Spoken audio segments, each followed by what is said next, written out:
Today, I'm going to show you another chess game that I played recently, and I was black, so the start, you probably actually been in this position, if not even today. So I'm castling queenside, which is something I'd like to do, because a lot of people, they like to castle kingside, which means it's more common that I can do something like this, and it's called a pawn storm, where is this flipboard? There we go.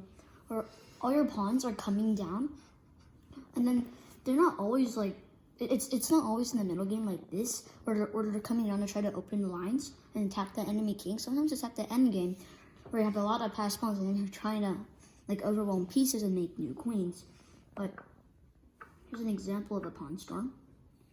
Attacking his rook. And this move, d4, the point is, don't like attack or as I like to say it, don't like kick a piece if you're just making it go where it wants to go, right? Because when it's attacking my queen, it's basically making your enemy go deeper into your territory, right? So, like, because before he played d4, I had no idea that queen g3 was a great move, but now that he did play g4, queen g3 is pretty obvious. So, I'm going to trade the queens, and this is where I really want to get to.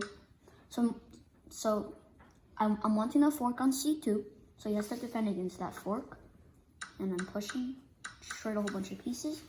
And now I'm threatening the fork on f3. So my knight is sort of like restricting all of these pieces, because now when he protects it, now this bishop can't leave guarding the c2 square, so I'll fork him. And this knight can't move, or else my knight will fork on f3. So he can't, so his two minor pieces, even though it looks like the material is equal, really these two minor pieces aren't really doing anything. They're just like stopping me. But anyways, rook g8, I'm already showing the power of this knight, because he can't really defend this pawn in any good way, right? Because rook e2 results in the knight taking the rook, and bishop back to f1, which is what he played in the game, results in knight c2. So, took that, takes. Knight over, I'm going back to here, and then I'm attacking the rook. Rook d1, I guess you didn't see that. Knight e3, another fork. You can see that this knight is really annoying for this king, but takes, and the rest is just pretty simple technique. And also, right here, you can't take the f5 pawn, right? Or else you drop your bishop. So bishop here, check, and I took, takes, pawn up, rook down, attacking the bishop. Because I'm basically attacking the bishop, because my goal is, he has this bishop and knight, and I don't want them to be, right? It's sort of like restricting my rooks and my squares, meaning on the next move, if he doesn't do anything, well then I'm gonna take the bishop of my rook. And it seems like on an open board, and rook should be better than a bishop and a knight, right? But really now, what I'm really doing is I'm simplifying my position so that it'll be easier to win.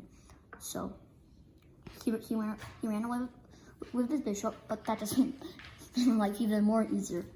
And well, now his king can't defend his pieces because my rook, so he's gonna lose one of the knight or the bishop, and a few more moves.